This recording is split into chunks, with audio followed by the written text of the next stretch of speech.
जड़े परीक्षार्थींकर 6टी विषय शतकड़ा नंबर गुड़िक है 65, 67, 85, 78, 69 एवं 78 यही तथ्यावलीर माध्यम स्थिर करवा। समाधान m is equal to sigma x by n, जोठारे सिग्मा x हेउची तथ्यावली अंतर्गत लब्धांक गुड़िकर समष्टि एवं n इज इक्वल टू लब्धांक मानकर संख्या is equal to 1/6 of 65 plus 67 plus 85 plus 78 plus 69 plus 78, that is equal to 1/6 into 442 is equal to 73.67. B. बारंबारता वितरण में प्रकाशित तथ्यावलीर माध्यमान निर्णय करिबा। बारंबारता वितरण सारणी में प्रकाशित तथ्यावलीर माध्यमान निर्णयर दुईटी उदाहरण को आमे आलोचना करिबा। उदाहरण 2 बा उदाहरण 2 12 जन पिलांकर उच्चता निम्नस्थ सारणी रे दिया जायछि। आमे माध्यमान स्थिर करिबा। सारणीटी को देखो, उच्चता सेंटीमीटर रे दिया जायछि एवं सेगुड़िक हला 69, 70, 71, 72, 73 एवं सेमानंकर बारंबारता यथाक्रमे 4, 2, 3, 2 and 1। आमे समाधान को जीवा। गोटे सारणी प्रस्तुत करिबा जहा 3 स्तंभ विशिष्ट। प्रथम स्तंभ रे छात्र मानकर उच्चता को सेंटीमीटर रे दिया हेछि। द्वितीय स्तंभ रे बारंबारता गुड़ी को एवं तृतीय स्तंभ रे बारंबारता गुणन उच्चता गुड़ी को दिया जायछि। वर्तमान बारंबारता मानकर समष्टि बा sigma f is equal to 12 एवं sigma fx is equal to 846। भल भाव रे सारणीटी को देखो।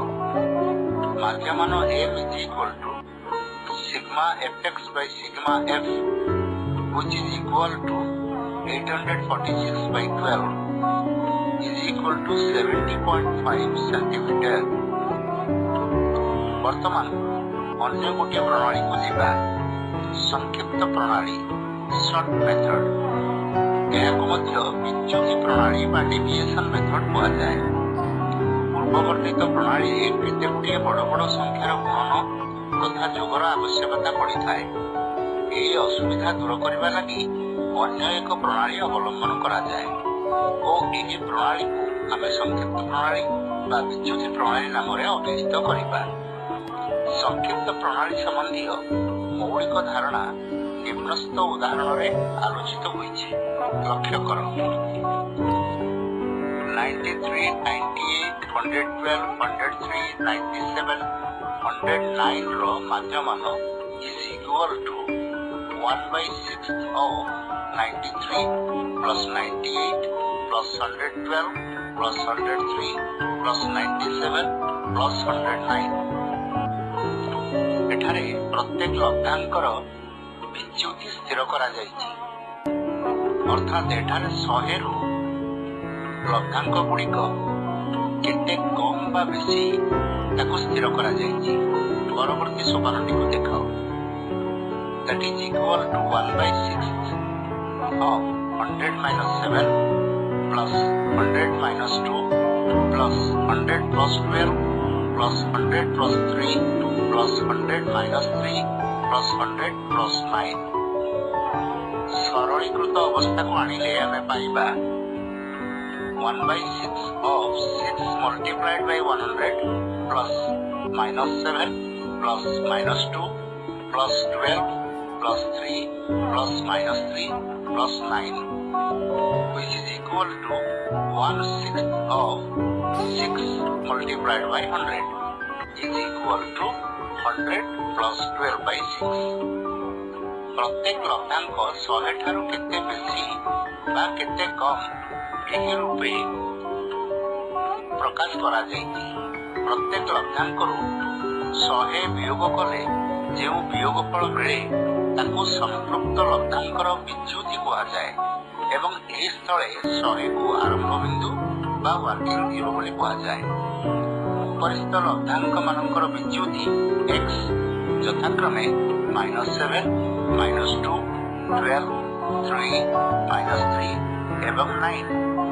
ଏହି ବିଚ୍ୟୁତି ମାନଙ୍କର ସମଷ୍ଟି ହେଲା -7 + -2 + 12 + 3 + -3 + 9 which is equal to 12। ତେଣୁ ଆମେ ଦେଖିଲେ ଯେ ଦତ୍ତ ଲବ୍ଧାଙ୍କ ମାନଙ୍କର ମାଧ୍ୟମାନ m is equal to 100 + 12/6 ବା ମାଧ୍ୟମାନ is equal to ଆରମ୍ଭ ବିନ୍ଦୁ ଯୁକ୍ତ ବିଚ୍ୟୁତି ମାନଙ୍କର ସମଷ୍ଟି divided by ଲବ୍ଧାଙ୍କ ସଂଖ୍ୟା। ଦ୍ରଷ୍ଟବ୍ୟ 100 ପରିବର୍ତ୍ତେ ଯେକୌଣସି ଆରମ୍ଭ ବିନ୍ଦୁ ନେଇ ମାଧ୍ୟମାନ ନିର୍ଣ୍ଣୟ କଲେ ଉତ୍ତରରେ କୌଣସି ପରିବର୍ତ୍ତନ ହେବ ନାହିଁ। ପରୀକ୍ଷା କରି ଦେଖ।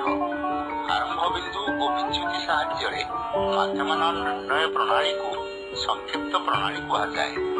ବର୍ତ୍ତମାନ ଆସ ପରବର୍ତ୍ତୀ ଉଦାହରଣକୁ ଯିବା।